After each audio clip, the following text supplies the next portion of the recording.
it out the mud. It feel different when you get it out the mud. How you guys doing? Welcome back to Conversations Over Chess. I'm your host, Elijah. The individual that's talking about a podcast is a unique individual who I've met, and just the energy that she brings from the first time we've met has been great. Without further ado, Miss Nikki, welcome to the podcast. Hello, thanks for having me. How you doing? I'm good. I'm glad to be here. Okay, that's always good. How's your day? As I say, I know it's a little bit rainy outside. My day is smooth. Sundays I try to just kind of relax and reset for the week. So, and Saturday I had a good day of just kind of like doing things around my apartment, cleaning up. So I kind of have just a clear mind. Okay. So good, yeah. The reason why I wanted you on the podcast is because when I had asked you to film a segment, 5 at 5, which I'll be sure to pop up in the YouTube video. And then you had told me about your YouTube channel. Mm-hmm. One thing that stuck out immediately is how on your platform you speak about just self-affirmations, you speak about God, you speak about a lot of different things, and speaking life into people. That's one thing that I picked up on. Mm-hmm. But before we get to there, I want to know, how did we get to that? I want to know about that journey. So tell me about the start of the YouTube channel, and then tell me about what caused you to get to putting so much love out to the universe. Okay. So I could go all the way back, but just kind of just summarize it all.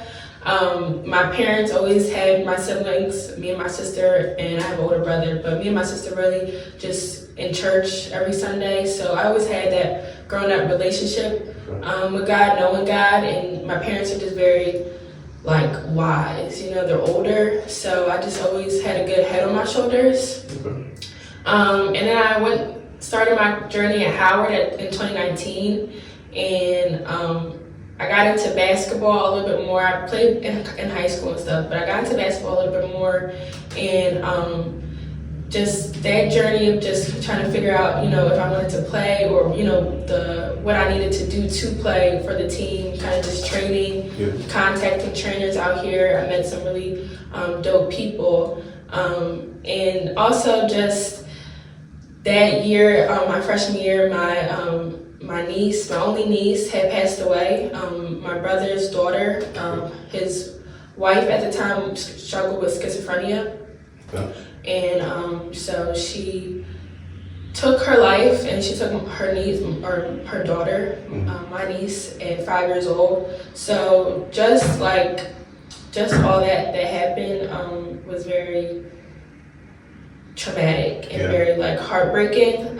So I kind of just went to the Bible, and also basketball really was my release, my therapy, because I had to go back to school. It was during winter break, so it happened December 13th, 2019. Mm-hmm. So just being home with my family was really nice. I got to do the repast, the funeral, everything like that. And then going back to school, I was just kind of on my own. I felt like, even though I wasn't, I had God with me. So just having to navigate through just losing my niece in a time, in a way that was just you never would have expected that. Yeah. So I just remember, going to church a lot. I would go to Bible school, and so I would go to Bible school, and the one teacher, she was just read a daily verse. I had this app where, you get a daily verse. Yeah. And so I had one of those apps. That's the only thing I had really, I didn't read the Bible, but I just would get daily Bible verses. Yeah. And so the day after my niece passed away, the Bible verse I got was Psalms 23:4. Even though I walked in the valley of the shadow of death, I will fear no evil. So I just kept going, rereading that every day. I went back to school, still reading that. I took basketball more serious, just because I think that really helped me get my emotions out. So I would just get up early, go to Bird, which is the basketball gym here. Mm-hmm. And so then I just kept getting into self-help, I guess, reading self-help books, and I don't know, I feel like I'm kind of dragging it out, but it's it just life experience, I guess, kind of just got me into this space of how can I help myself. Yeah. And then my YouTube, I started recording videos after I read some self-help book, which is like journaling, video journal, all types of stuff. So I just would video myself just talking about whatever. And was that more for a healing? Do you think that was? Yeah, for sure. Because how did you feel like you dealt with the passing? And obviously, sorry to hear that. I have a bunch of nieces and nephews, so if I was to lose one of them, then I would be, distraught. So the way my oldest niece, she was born in November of 2011, of 2009, and then my mother passed away December 11th of 2009. So I always say where there was life, there was death.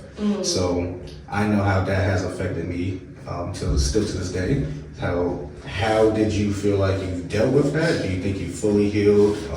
Just speak to that a little bit. So like with affirmations, I just try to like speak positive. So I just heard something. It was like when you talk about healing, you're still like, you want to just kind of be more whole. Like you don't want to talk about how you're healing, if that makes sense. You kind of want to just like not even address the fact that you were broken, I guess.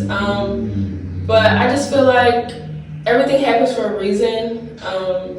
I do feel like I just keep getting better and better with life. I don't feel like there's any end point or like, oh, I've healed or whatever the case. Like just how you keep just pushing through. And I just done the work to keep pushing through and how I can like still maintain. Okay, so one question then, because is it that you're actually doing the work to maintain, or are you masking something else? So, yeah. And the reason why I asked that is because I didn't realize that I was masking the pain or the still healing the pains that I had to go through with my mom. So I was just keeping my mind busy. Yeah, so right. Are you thinking you keep your mind busy, or are you actually truthfully healing from the passing of your niece? Yeah. Geez, that's a loaded question. Yeah. I'm gonna say like a little bit of both. Yeah, because it's just time goes by regardless. So it just like, it's not as heavy, but you always are gonna not feel like as complete as you could be, I guess. And I just try to understand, where my sister-in-law was coming from. It's not easy having schizophrenia. Yeah. So just being graceful with people is a part of the journey of healing, I feel like, because you just have to like be graceful with yourself, with people, and how I don't know. So I don't even know really. So you're still figuring that part out. Yeah. Am I masking it, or am I actually healing? And I feel like that's one thing that you won't figure out until you're further along in the journey. Because I'm not perfect. So, I have good days and I have bad days. Like everybody else. So, and I feel like sometimes my videos come off like I'm super positive, and I'm not going to show you like negative energy on my videos, but I'm not perfect. So I'm not always super positive. Yeah. I like those videos are for myself as well. Like, I'm learning through those videos, like that's what I needed to hear. That's why I put them out there, because I'm passionate about that. I'm glad you took it there, because that is one thing that I was going to bring up, is that I started conversations over chess because it became therapeutic for me. I'm an individual who has no responsibilities, has no spouse, no kids. It's just myself. I live how I want, work my job, and just can do whatever. But across my therapy sessions, I've learned that it's just like, hey, I actually need other interactions instead of working to the death of me and just not doing anything after that. Yes, I'll travel here and there, but I needed something more fulfilling. Work wasn't fulfilling. Obviously, God has always protected me and had my back, so that's my God. He's not going anywhere. But this right here, I've never been so full in my life until I started doing this. Wow. So by going through your catalog on your YouTube channel, I've seen that. I'm like, okay, I saw that the first ever, the oldest. So when you sort from your post, your oldest post is when you were, I think it's when you did a hair tutorial or something like that. Yeah. And then it evolved into doing the affirmations and things like that. And then you actually made a video about, losing your knees. Yeah. So I seen from the outside looking in that I was like, hey, this is her healing journey. And it's not necessarily for the cloud or this or that. This is for me. And I wanted you to speak to that as well, where it's just like, how has those YouTube videos healed you thus far? Right. Like you said, it's not for clout. It's just more so for just myself. Like, I don't know. It's like a rewarding feeling to look back and see, this is what I was talking about, and I've only learned from it. Because sometimes, for real, sometimes I'll look back and I'll just like cringe hard. Yeah. Like, you say, girl, I ain't had no makeup on that day with Jesus, girl. Not like probably the first video I posted that was like a video journal. Yeah. I was just rapping, like I was just talking. And talking to, like, when you by yourself, you're sometimes weird, you just kind of just be saying anything. So I had to put that on like private. So let me go ahead and archive. Yeah, but it's good to like to record your journey. Like I said, I had videos before, even with like my basketball. And to look back and see your progress is just like it's a part of the journey. You have to like see your progress to keep going. Because if you don't, you kind of just like you don't think you're doing anything when you really are. You really are doing stuff. Digging into the schizophrenia, I literally recently just had a situation where a roommate had, I believe, you can consider like schizophrenic or manic episodes. Have you ever heard or witnessed those episodes before? So I never like physically saw anything. My brother would he kind of related to me the type of stuff that was going on. It's very like, I'm still learning how I can kind of put her story out there, share my niece's story out there. Because my brother, that was his family, his wife, his daughter. And how old was the niece? She was 5 years old. 5 years old. So it was 2019, so it's almost like 6 years. Yeah. So she would have been like 10 or 11. And he, like, I just don't want to tell too much because I know how he feels about it too. Yeah. And, that's his family, I guess. That's my family as well. But I just want to be respectful and I want to keep, I really appreciate this so I can kind of like figure out what I do want to share. Yeah. But also, so I feel like the schizophrenia really started happening though when she gave birth. And I feel like women and their emotions, hormones, it just really affected her. So it just kind of just went downhill from there. So seeing an individual or being around an individual who had like mental health problems, what obviously you're hyper aware, right, because of a serious situation that happened to you. Are there certain things, programs, just random things that you do surrounding mental health? Do you bring any awareness to it, or are you in the health field? Like, what are you? I know you're in college now, so speak to that a little bit. So I don't really. I've done like motivational speaking. I feel like I've spoken at my church and just kind of relate the same message that I have. I think my YouTube is probably my biggest tribute to the whole mental health thing. I just have like my intention for my videos is to just, I hope people can watch it if they are going through something like how my sister-in-law was, to know that you're not alone. You're not alone. You can always change your situation around and you have the control of your thoughts to kind of, to control what you see. Your perspective is your reality. So just know, like if you hear my videos, I just hope it gives positivity if you don't have that. So trying to save one person, one life at a time. Yeah. So it's good to hear. So where are you originally from? And what was like the upbringing like, things like that? Two-parent household, single parent? So my parents are together, married. I lived in the same house ever since I was alive. Okay. I live in Gulf Mills, Pennsylvania, so it's between King of Prussia and Conshohocken, right outside of Philadelphia, probably like 25 minutes from Philadelphia. I know the mall over at Kingsburg. Yeah, it's pretty huge. Yeah. I have a sister. We have the same parents, and then I have an older brother on my dad's side, but just my brother at the end of the day. Okay. And yeah, that's where I grew Where up. were you in the rankings first? I'm the youngest, the baby. Same here. Okay. Yeah.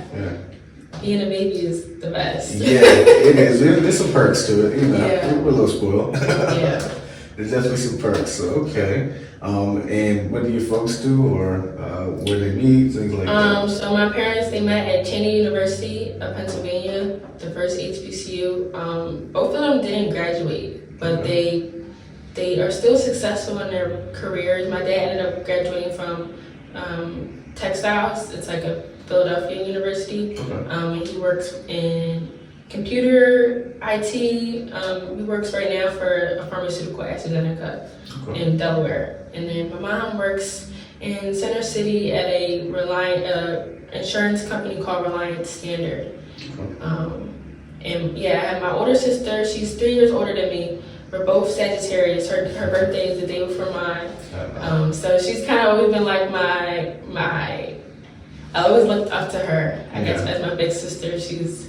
She's always there when I need her. She's like great advice. She like loves me so hard. That's one thing about us. We just have a lot of love for each other. So growing up with just love and all that just gave me just a great tools to use in the real world, I guess. With having such a great family foundation and camaraderie surrounding them, you had just previously said, hey, I do have down days. I know my videos are bubbly, but sometimes I do have my moments. Who are those individuals, family, friends that, and be specific, this is like best friend, you can, give them a shout out, but who are those individuals that are uplifting you or speaking life into you when you do have your downtime? My mom is very uplifting.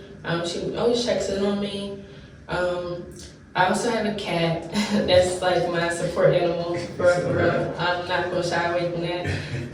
And I also I made really good friends here at Howard. My one friend Anaya, we hung out recently and we just have a good time. So I just appreciate just good vibes. And there's a lot of people that I can shout out, so I don't want to put too much pressure on that. But I really do appreciate just the experiences, even just like people I come across. So basically, I do like my own thing. I go to the gym, I do my classes. So the people I meet along like in those spaces, they always been like just good energy. So I appreciate that. That's good. That's always good to hear.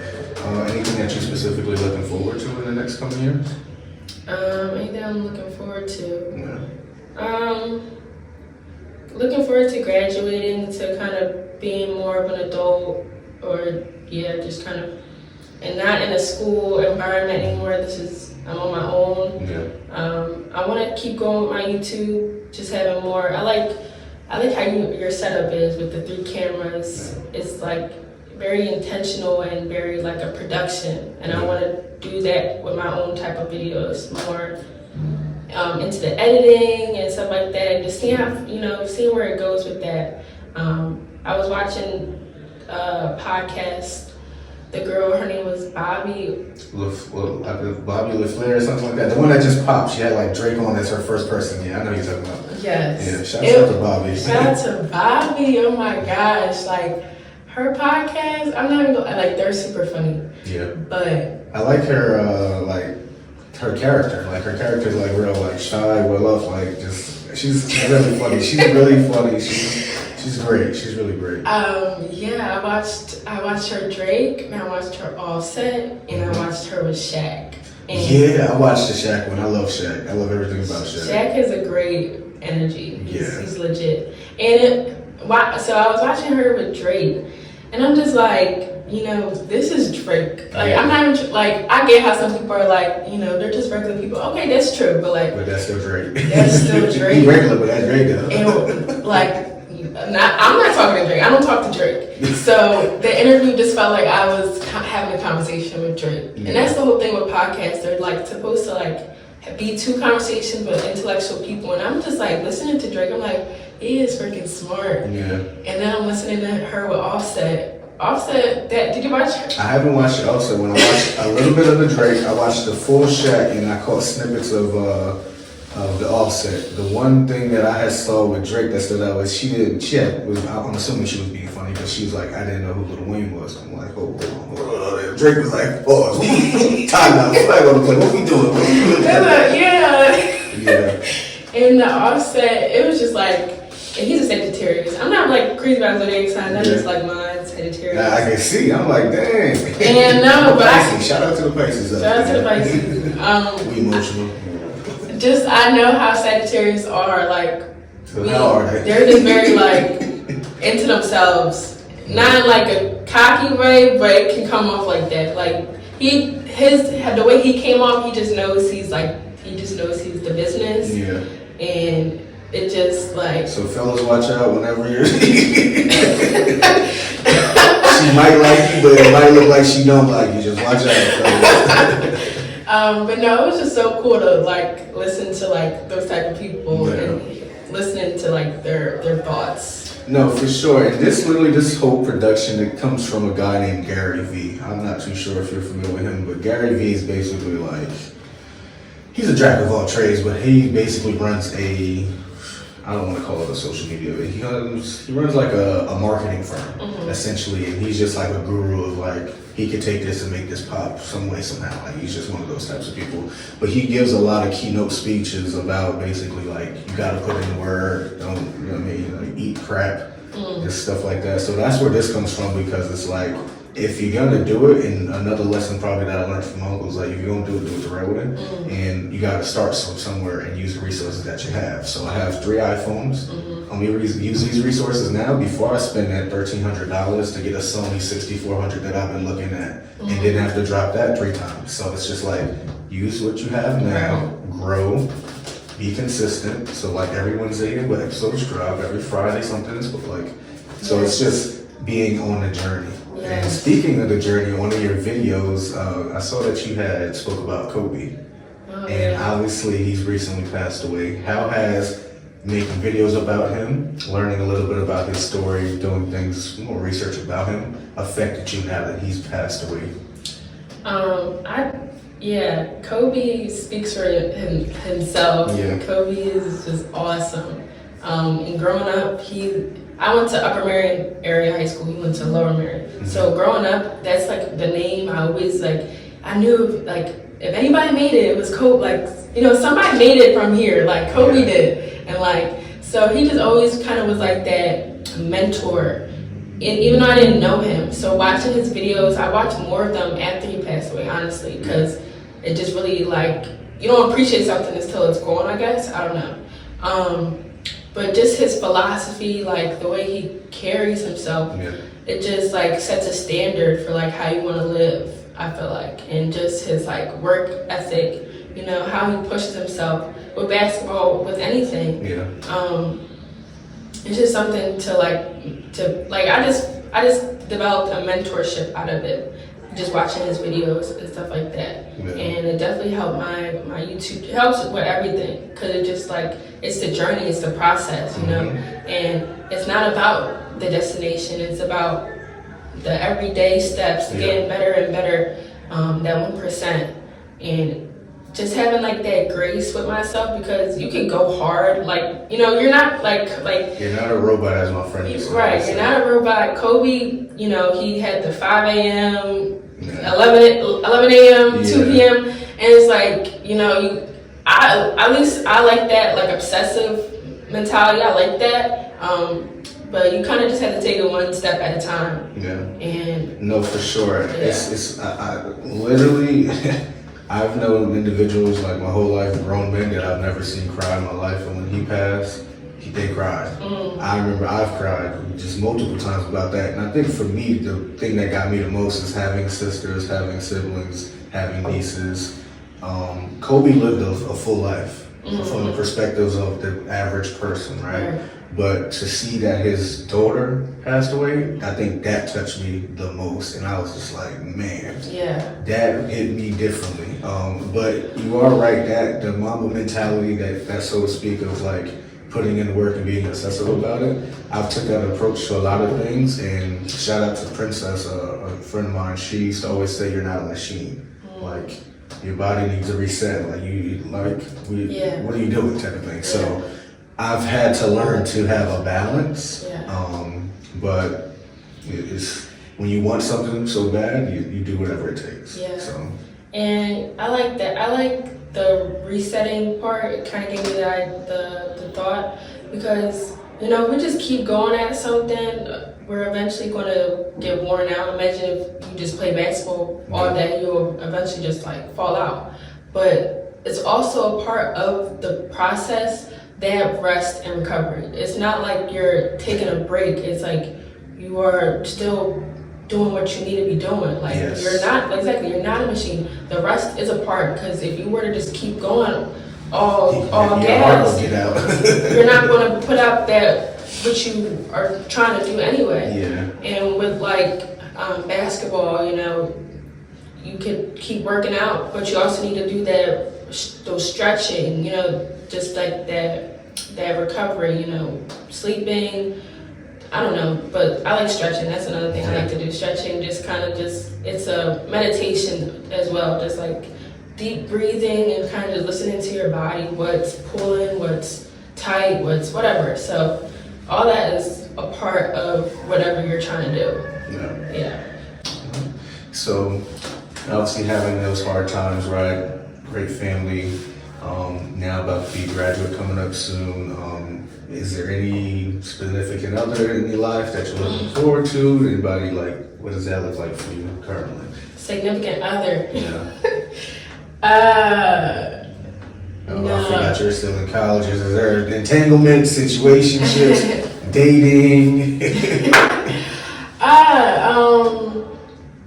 No, I mean, I'll be honest, I never had a boyfriend, like, ever. No. So, yeah, I mean, I've talked to people, you could say situationship. I don't know why, but I consider myself like an old soul. So I kind of are drawn to older people. So the person I was situationship was a little bit older. Not like that much older, but just older than you. Yeah, older than me. So I don't know. I knew you had an old soul because when I was preparing for the interview today, you had mentioned the Clark sisters in one of your videos. Now you're talking my type of old, because I'm one of those people. I tell people all the time, I want to have slavery hymns sung at the gospel. I don't want this new hip hoppity gospel rap. What is this gospel rap stuff? I want Marvin Winans. I want Marvin Sapp. I want all of those. I need thee every hour. I want all of those. Like those are the types of songs that I listen to, because even the church that I go to now, it's multicultural, right? It's a new school and all of that, but it's just like I gotta listen to my old school songs before I even get there, because I just want to hear the preaching. I don't want to hear the music, and I love y'all. I love music, but I'm old school. So that's one thing I did catch about you. I was like, what does she know about the Clark sisters? The Clark sisters are. What you know about the Mississippi Choir? The Michigan Choir? No, Mississippi Choir. Mississippi? I don't know that. No, you see, that's old school. That's when they used to get all dressed up in robes and sing. Okay. That's when it was called devotion, probably. Well, I listened to the Clark sisters. Their mom had the Michigan Choir, and I like their albums. I just like music. I like good music. Yeah, I tell my dad, because my dad put me on to a lot of the songs I listen to. But I like songs that kind of just feed my soul, so that speak to my heart. So yeah, I like to be old. Not old, but I like to play on my old soul, I guess. Yeah. So you're waiting for an individual to court you, is what I'm hearing. So no, to answer that for real, the thing is, timing is everything, and for sure. you have to love yourself before you can love anybody. Amen. Anything. So, just that's what I'm focused. I'm focused on loving myself. My parents, I told you, they're together. So listening to how they came about, they both were 40 When they got married. when they had me. So my sister is 3 years younger. They got married the year before, so late 30s. Yeah. So They started real late in the eyes of the public. yeah, exactly. But like my mom had her job already. She had her own place. She was like happy with her life. My dad was the same way, and I feel like when they got together, it wasn't like they needed each other or they were missing anything. It kind of was just like added. It was just an added bonus, you know. And they could kind of just do what they were doing, but just with each other and appreciate life the same way. That's a unique approach to it. Obviously, to each his own. Like there's no set play. Yeah, right. So that's actually pretty cool to see that they're like, hey, we want to live and love each other first, and then anything that comes after. And I've heard that multiple times between different people that I've come across in life. Yeah. Some actually end up ultimately not having kids. It's like, no, we're good with that's what we're not. So Yeah. I understand that. I know for myself, I want like 2 kids max. I always say, but it's not up to me. It's really not. Yeah, I want 2 kids max. Like this is obviously in the perfect Oh yeah, world. of course. I want 2 kids, boy and a girl, twins, have them at the same time. And because I have twin sisters, so I'm 27, my twin sisters are 30, and then my one sister has 6 kids, and she has twins in there.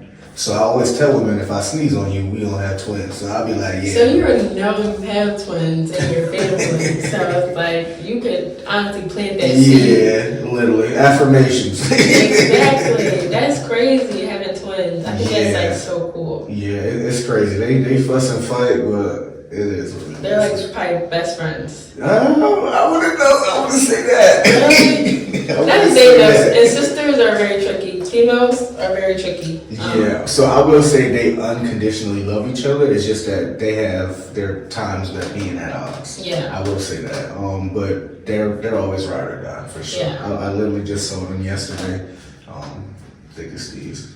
It's literally your other half. Like you came into the world with this person. So Yeah. I get it. What was your major? What are you majoring in? My major is health science. Future doctor? Maybe. Shoot. I really don't know. Yeah. I'm not gonna lie. Is it more of the, hey, I want to do more schooling, or what is it? I definitely want to go back to school, do my master's. I just don't have a passion, I would say, of what I would, because when you do a master's, you really have to have a passion for that. Yeah. And I don't know. I just like doing my own thing. I'm gonna read my word and see where it goes from there. So outside of the YouTube, outside of school, what do you do for fun? Outside of YouTube, outside of school. I play basketball. I really like working out. I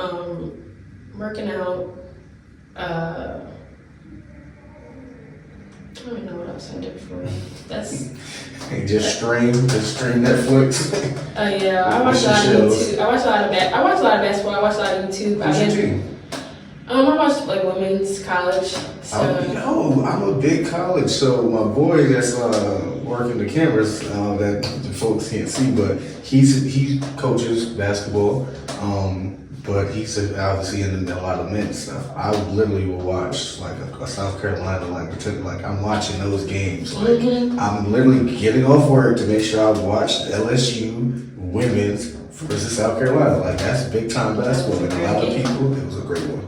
And a lot of people sleep on women's sports for some reason. Yeah, I love women's sports. I love it too, and I feel like it's just discounted. I don't know why, because Shaq probably always talk about low that rim stuff, but I don't understand why it's discounted as much. Them women out there compete. Yeah, they be balling for real. It's just different, men and women in the game. Yeah. People, I guess, aren't used to it. I don't know. It's a different case. I feel like the tide is shifting though, It because definitely is. right now, as it sits, I feel like the women's it's just exploding. Yeah. The things that Caitlin Clark is doing, the things that Angel Reese, and then their celebrity on top of their basketball game, it's just like. And exactly, because like they have the female look, so it's like even more attracting to the audience. Yeah. So not only does she score 1,000 gazillion points. She wears her heels. She's beautiful. Like, they're just a jack of all trades, and I appreciate that. Again, having sisters and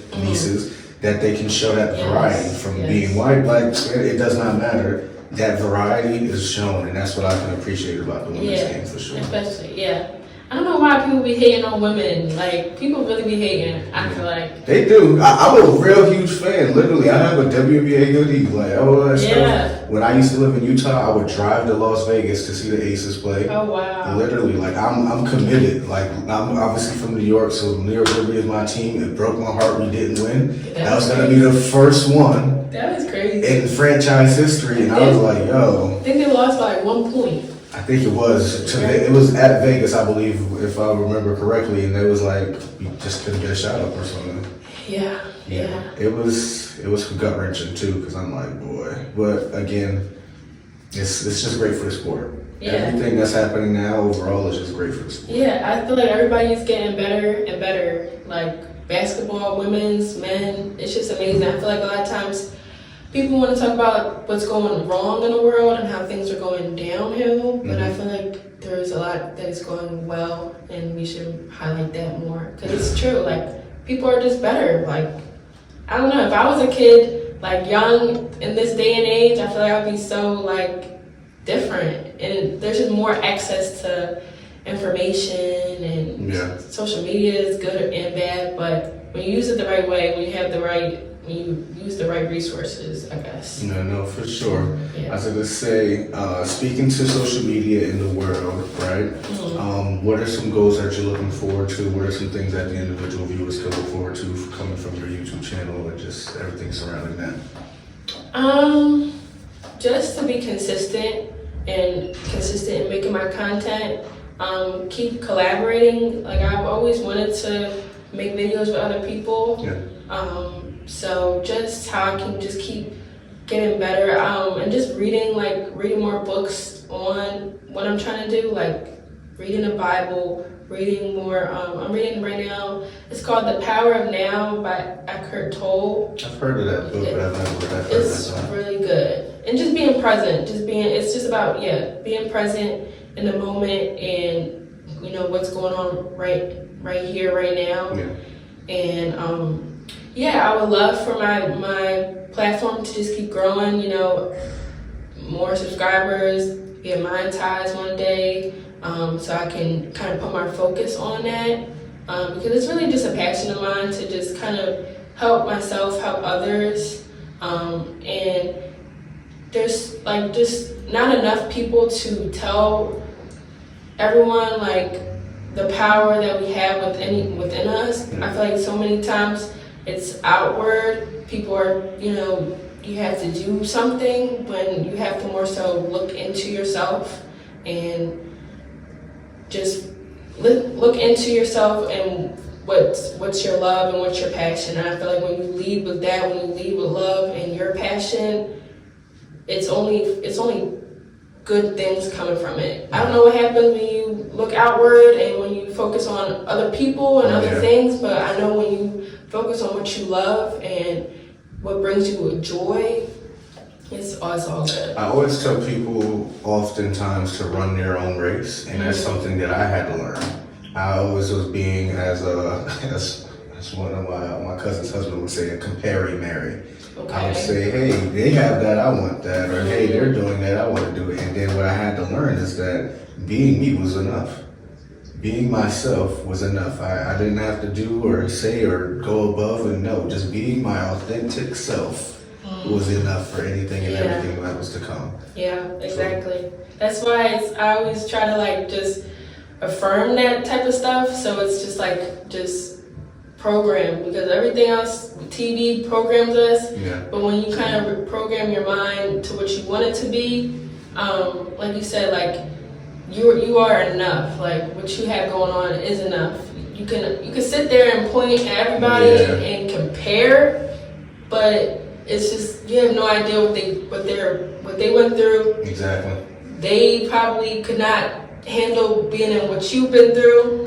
You know what I'm saying? So now you're really preaching, because that's something that I've really, really had to learn, because I'm like, man, A lot of people probably wouldn't have survived my journey. Mm-hmm. And then I probably wouldn't have survived theirs. And here I am up in arms like, oh, he has this, that, and the third. Yo, Elon Musk is sleeping at the factory. He's not going home to his wife and kids. Yes. You're not understanding his sacrifice. So you want to be like him so much. Are you willing to do that? Yeah. Are you willing to buy a company, lay off everybody, and kill and ruin their lives? Like, what are you willing to do that? What the other individual is doing, and also endure. Like, so that's what I had to really realize is that I'm comparing myself to somebody, and I need to stay over here because you really thoroughly. Oh, that couple's so nice. He could be very well beating this woman for all we know. You just don't know. So that's why it's like, just be even kill. Worry about yourself, you know what I mean? If it's wrong, then speak up. If it's right, then speak up. But always be authentically you, no matter what. And I realized that. I had to, trust me, it was growing pains getting to that point, but I had to realize it for sure. Yes, it'd be hard, but it's like, it's worth it when it's hard, I guess, because like, you know, you had to really go through that. You had to see it to believe it, I guess. I don't know, like, things are hard, but you kind of embrace the pain, if that makes sense. You it kind of fuels your fire, and it's just important to be present because it just takes away, when you are constantly overthinking something, it takes away from the moment and what you have going on. Yeah. And you know, when we look at people like celebrities or whatever, you know, they're just like us, and honestly, like, you have all the power to be just like them or even better, you know what I'm saying? Like, it's not even like, there's no reason to even want to try to be like them. Exactly. And there's no magic formula. If you put in the work, you'll get exactly that.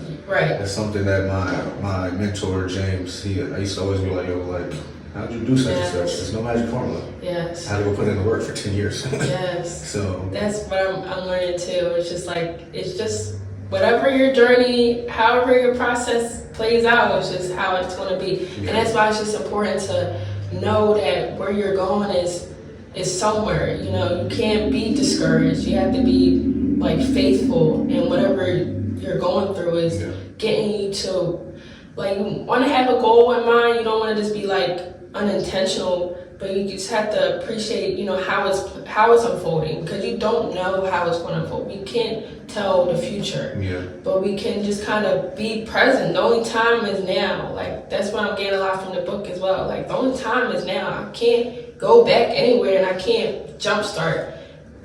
Everything that's going on right now is now. And so it's just important to just know that I'm going somewhere, I'm in the right direction, even though it's hard or somebody's doing better what it seems like.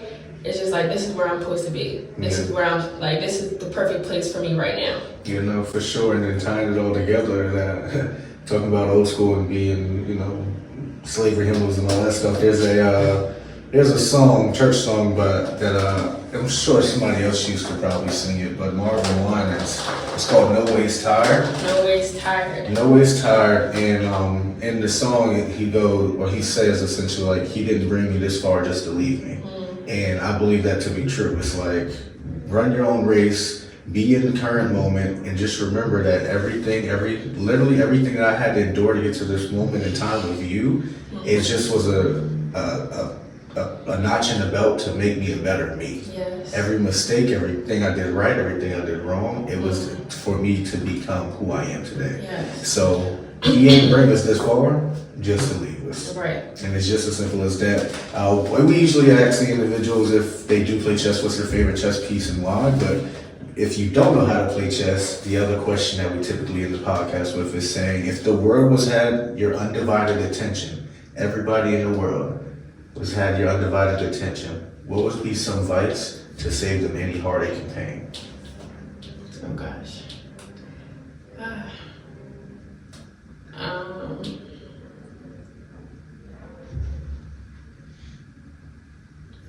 Okay, if I had any advice, I would say read the Word, read the Bible.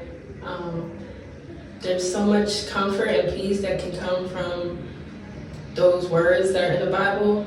It's a great start to, like, everything, to anything. I would recommend the book of Psalms, any Psalms, but just meditating on the Bible will help you through all types of heartache and pain. All right, thank you. Thank you guys for joining us for this conversation over chess. See you on the next episode. Thank you. Nothing ever comes to a sleeper but a dream. So I'm woke, try and get that money any means. Used to watch mom sweat them clothes to get them clean. Grew up in the slums, ain't shit that I ain't seen. And it's still free, all the guys till they free. Couple niggas crippin' and the others throwing bees.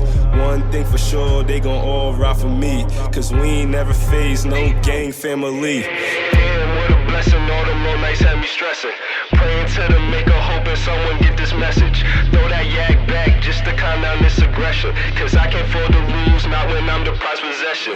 Took a couple L's, but we like to call those lessons. Coming from the burg, I was taught to pay attention.